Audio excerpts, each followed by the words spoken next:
ഭൂമിയിൽ മനുഷ്യൻ രൂപപ്പെടുന്നതിന് മുമ്പ് തന്നെ മൃഗങ്ങൾ ജനിച്ചിരുന്നു. ജനിച്ച നാൾ മുതൽ അവർ സംഘർഷത്തിലേർപ്പെട്ടു, ജീവിക്കാനും നിലനിൽക്കാനും. അങ്ങനെ ശക്തിയും വേഗവും കുറഞ്ഞവരെ ശക്തിയും വേഗവും കൂടിയവർ ആക്രമിച്ച് വിശക്കുമ്പോൾ കൊന്നു തിന്നിരുന്നു. എന്നാൽ അവർ കൊന്നു തള്ളിയില്ല, കൊന്നു കൂട്ടിയുമില്ല. അതിനുശേഷം വിവേകശാലിയും ബുദ്ധിശാലിയുമായ മനുഷ്യൻ ജനിച്ചു. അവരും സംഘർഷത്തിലേർപ്പെട്ടു, ജീവിക്കാനും നിലനിൽക്കാനും. അങ്ങനെ ശക്തി കുറഞ്ഞവരെ ആക്രമിച്ച് കീഴ്പ്പെടുത്തി തങ്ങളുടെ പരിധിയിലാക്കി അവരെ കൊണ്ട് പണിയെടുപ്പിച്ച് ജീവിച്ചു പോന്നു.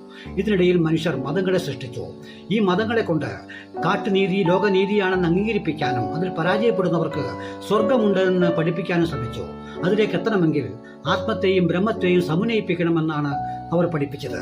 എന്നാൽ ഇത് മനസ്സിലാക്കിയ പരാജിത വർഗം ആത്മത്തോടും ബ്രഹ്മത്തോടുമൊപ്പം അന്യരെ കൂടി ചേർത്ത് നിർത്തുമ്പോൾ മാത്രമാണ് മോക്ഷത്തിലെത്തുക എന്ന് മനസ്സിലാക്കുകയും പോരാട്ടം തുടരുകയും തുടങ്ങി. ഒരു വശത്ത് മതങ്ങളും പൗരോഹിത്യവും മുതലാളിത്തവും, മറുവശത്ത് ലോക തൊഴിലാളി വർഗവും പോരാടുകയാണ്. ഇതിൽ ആര് ജയിക്കും ആര് തോൽക്കുമെന്ന് നമുക്ക് കണ്ടെത്താം.